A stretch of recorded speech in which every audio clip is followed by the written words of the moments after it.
Okay, Pradeep అనే మరో group అభ్యర్థి జాయిన్ అయ్యారు. ప్రదీప్ గారు ఏంటి మీరు చెప్పేదండి? సార్ నమస్తే సార్, అందరికి అక్కడ ఉన్న పెద్దలందరికీ నమస్తే, మా ఆస్పిరెంట్ గారికి నమస్తే సార్. ఇక్కడ చెప్పొచ్చే విషయం ఒకటే సార్, మాది ఏదైనా సరే మేము ఒక న్యాయం కోసం జడ్జిమెంట్ ఎక్కినాం తప్ప ఎలాంటి గవర్నమెంట్ వ్యతిరేకంగా మేము ఎప్పుడు పోలేదు సార్. మేము కేవలం మాకు అన్యాయం జరిగింది, ఒక గ్రూప్ 2 ఎగ్జామ్ రాసినప్పుడు దీన్ని కన్సిడర్ చేయండి అన్న ఒక కాన్సర్న్ తోటి మేము జడ్జిమెంట్కి వెళ్ళాం సార్.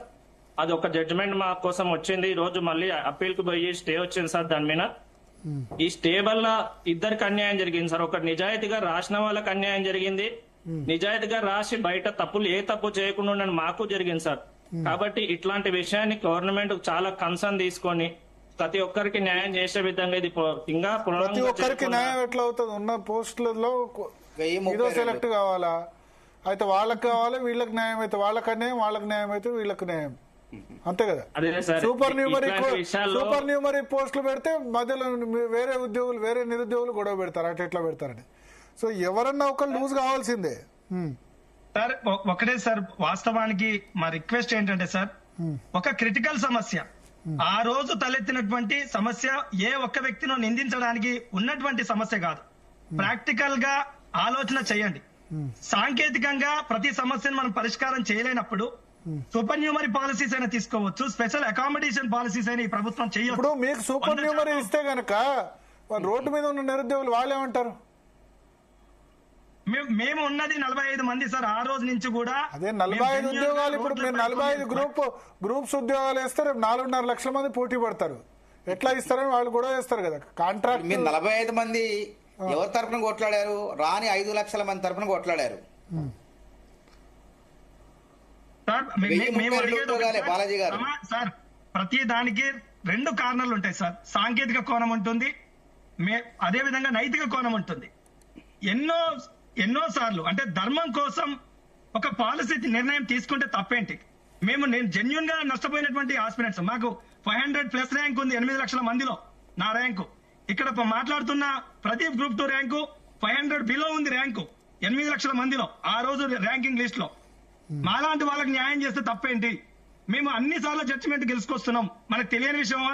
ప్రాక్టికల్ గా ఆలోచించండి.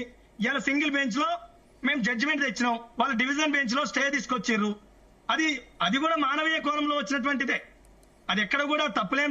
అది భవిష్యత్తులో ఇంకా నిర్ణయిస్తుంది, జరుగుతుంది. ఎట్టి పరిస్థితుల్లో మీరు నైతిక కోణంలో ఆలోచించకపోతే సాంకేతిక కోణంలో మేము 100% సక్సెస్ అవుతాం. మా ఆలోచనలో ధర్మం ఉంది, మా ఆలోచనలో ధర్మం ఉంది. మేము పోయే మార్గంలో నిజాయితీ ఉంది. ఏదో రోజు ఖచ్చితంగా సక్సెస్ అవుతాం. మేము ఈ ప్రయాణం మొదలు పెట్టినప్పుడు నాకు పెళ్లి కూడా కాలేదు. ఇలా మా పాప 9వ తరగతి చదివే పరిస్థితి ఉన్నది. ఇలా జడ్జిమెంట్ తెచ్చే లోపు మా పిల్లలే ఉద్యోగాల్లో వచ్చే పరిస్థితి ఉన్నది. ఇంకా మేము ఎంతకాలం కొట్లాడాలి? అదే ఇప్పుడు చర్చ పెట్టిన ఇష్యూ ఎందుకు? ఈ కోర్టులు పోతూ ఉంటే కోర్టుకి తీర్పు మారుతూ ఉంటే లాస్ అవుతుంది రాజకీయ పార్టీలు కాదు, కోర్టులు కాదు, లాస్ అవుతుంది స్టూడెంట్స్ కదా.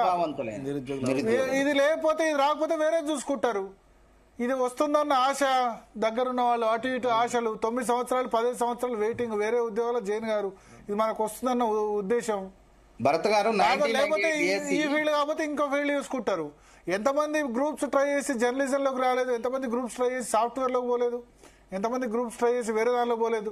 రాకపోతే ఈ సంవత్సరాలు తరబడి ఉండడం వల్ల ఏ ఫీల్డ్ దాటట్లేదు, ఆశ చావట్లేదు. గవర్నమెంట్ ఉద్యోగం అనేసరికి ప్రాబ్లం. కోర్టుకి మళ్ళీ కోర్టులు కూడా సంవత్సరాల తరబడి తీసుకుంటారు. ఏదో టైం బౌండ్ పెట్టుకొని కంప్లీట్ చేయాలి. 2014-15 ఇప్పుడు విచారించుకుంటూ పోతే 2019 కేసు 2025 వరకు విచారణ రాకపోతే కోర్టు కూడా ఆలోచించాలి ఫాస్ట్గా. ఎస్, డివిజన్ బెంచ్ మీద అప్పీల్ వచ్చింది, సుప్రీంకోర్టు ఫైనల్ హియరింగ్ 2 నెలల్లో పెట్టేసి కంప్లీట్ చేసేసి ఏదో ఒకటి ఇచ్చేస్తే ఏదో ఒకటి అవుతారు కదా, నెక్స్ట్ దాన్ని ప్రిపేర్ అవుతారు కదా. 2019 2025 ఏంది, 2011 గ్రూప్ 1 ఇప్పుడేంది. కోర్ట్స్ కూడా ఇటువంటి విషయాన్ని టాప్ ప్రయారిటీ పెట్టుకోవాలి. ఎందుకంటే 4-5 లక్షల మందికి సంబంధించిన ఇష్యూ కదా, స్టూడెంట్స్ సంబంధించిన ఇష్యూ కదా. ఈ రాజకీయ నేతలు వాళ్ళ కేసుల కంటే ఇది టాప్ ప్రయారిటీ పెట్టుకొని దీన్ని డిస్పోజ్ చేయాలి. ఈవెన్ అంటే హయ్యర్ కోర్ట్స్, సుప్రీంకోర్టు డివిజన్ దగ్గర ఆలస్యం అవుతుంది అనుకుంటా బహుశా. ఇంకోటి పాత ఎప్పుడో 6 సంవత్సరాల క్రితం 7 సంవత్సరాల క్రితం వినుకుంటూ కూర్చుంటే ఇది అయ్యేది కాదు పోయేది కాదు. ఆ 2000 డిఎస్సి, 98 డిఎస్సి, పాపం 2008 డిఎస్సి, D7 B7 2026లో ఉన్నాం మనం.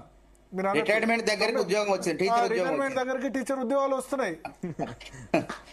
కోర్టులు కూడా ఆలోచించాలి, మనం చర్చ పెట్టింది అందుకనే. కోర్టుల మీద చాలా అపారమైన గౌరవం ఉంది, కానీ ఇది 2008 case, 2000 DSC case, D7 B7 కేసులు ఇప్పుడు ఫైనల్ జడ్జిమెంట్లు వస్తే 18 సంవత్సరాల తర్వాత ఏమవుతుంది? ఎవరు గెలిచినోడు ఓడిపోయినట్టే. అదేమంటారు న్యాయం జరగక కొంతమంది అయితే, న్యాయం జరిగిన తర్వాత justice delayed is justice denied, లేటుతో జరిగిన న్యాయం అన్యాయమే అయిపోతుంది. అంతే కదా. ఒకళ్ళు అంటారు ఏంటంటే నేను కేసు ఓడిపోయిన వాళ్ళు ఏడిస్తే కేసు గెలిచిన వాడు కోర్టులో ఏడుస్తారట, ఆ ఫీజులు అవన్నీ ఖర్చు తర్వాత. ఇద్దరు ఏడిపోయి.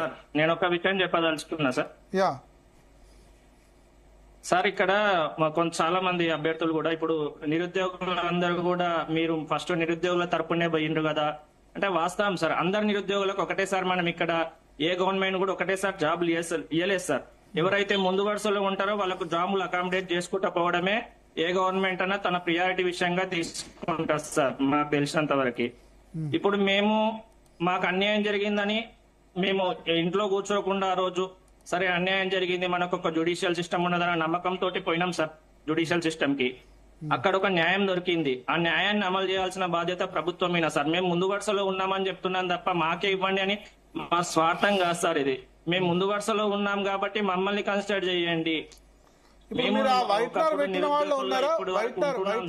మీరు వైట్నర్ పెట్టారా? పెట్టలేదా? పెట్టలేదు వాళ్ళు పెట్టలేదు. పెట్టారని కోర్టుకు వెళ్ళారు వాళ్ళు.